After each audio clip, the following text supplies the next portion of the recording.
All right, let's jump right into this explainer and unpack the truly chilling history behind a very famous piece of literature. If you've read Memories of Childhood, you already know the incredibly moving story of Zitkala-Sa. But today we're going way beyond the pages of a textbook. We're going to explore the very real, very mechanical, historical system that created her nightmare in the first place.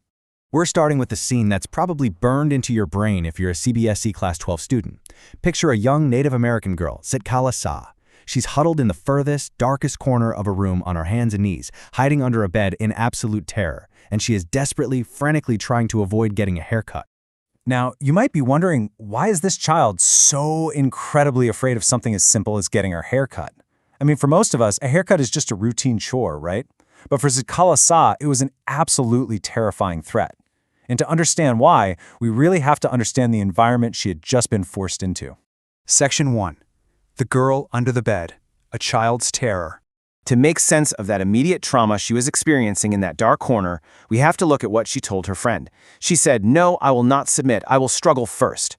She knew exactly what the school authorities were coming to do. You see, her mother had taught her that in their culture, only unskilled warriors who are captured by the enemy had their hair shingled. So this wasn't just some childhood tantrum. It was a conscious, desperate fight for cultural survival against a completely overwhelming force. Section 2. The Carlisle Indian School. Education as a weapon. Let's pull back the curtain and look at the terrifying institution she was actually trapped inside, the Carlisle Indian Industrial School in Pennsylvania, which was founded in 1879.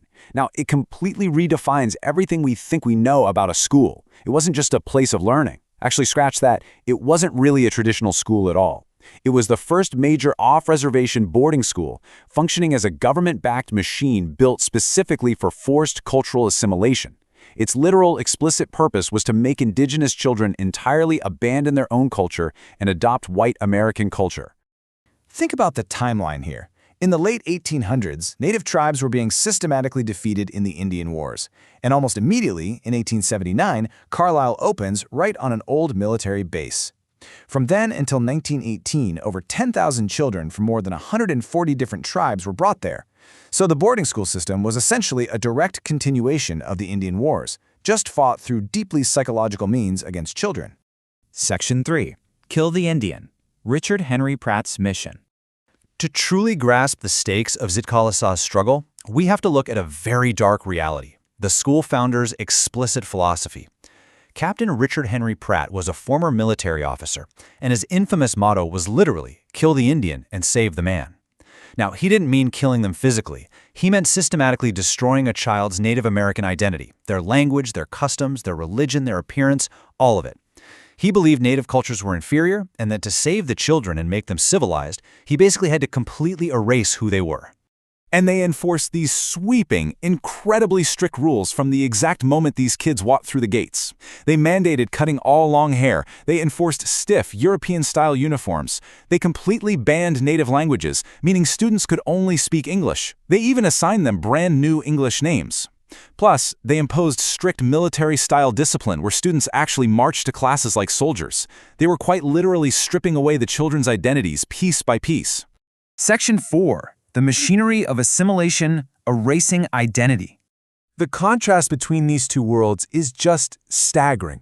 On one hand, the school viewed short hair and stiff uniforms as the ultimate signs of being civilized, obedient, and American. But in Zitkala-Sa's culture, short hair was worn only by mourners, and shingled hair was for cowards. And those stiff, tightly fitting clothes they made her wear, she found them deeply immodest. For her, having her blanket stripped from her shoulders felt like being publicly shamed and completely humiliated.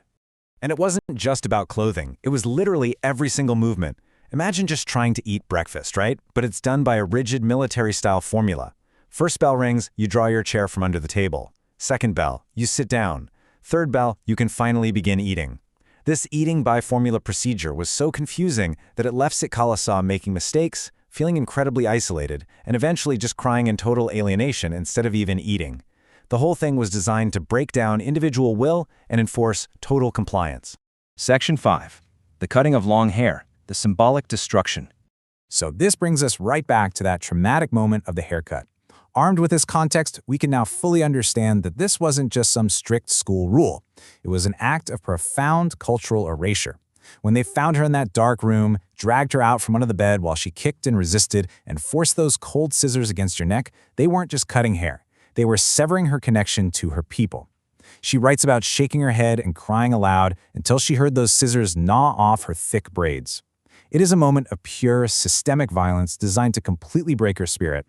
And the devastating emotional toll of this is crystal clear. Once that braid fell, she says she lost her spirit. She felt like she had been tossed around like a wooden puppet, entirely stripped of her human dignity. In her absolute anguish, she moaned for her mother, but there wasn't a single soul there to comfort her.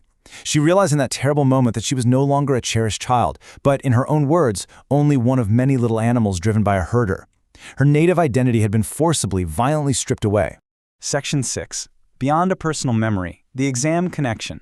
So why does understanding this specific history matter so much? Well, for those of you analyzing this text for your CBSE exams, this right here is an absolute goldmine. Connecting these specific text details to the broader historical reality is what makes a great essay. That haircutting wasn't just the action of a mean teacher. It was a mandated, common practice at Carlisle. Her fear and her hiding, that represents how thousands of children actively resisted this forced assimilation. The loss of identity wasn't some accidental side effect. It was the central, stated goal of the entire boarding school system. Grounding your analysis in this historical context elevates her story from just a sad childhood memory into a really powerful critique of colonial oppression. Because honestly, the most amazing part of this whole story is that Zitkala-Sa absolutely did not remain a victim. She took the very English education that was meant to erase her, and she weaponized it. She took her pen name, which translates to Red Bird, and used her writings to explicitly expose the emotional violence of boarding schools just like Carlisle. She argued that forced assimilation was entirely unjust and ultimately dedicated her life to fighting for indigenous rights and cultural preservation. She was incredibly resilient. So, I want to leave you with this final thought. How does knowing the true historical machinery of Carlisle transform Zitkala-Sa's autobiography from a simple childhood memory into a profound act of historical protest? Think about that the next time you read about the terrified girl hiding under the bed. Her struggle was the struggle of thousands, and her voice survived against all odds to tell us the truth. Thank you for joining me on this explainer. I really hope this deep dive has sparked a whole new level of understanding for you. Keep learning and keep asking the big questions. Catch you next time.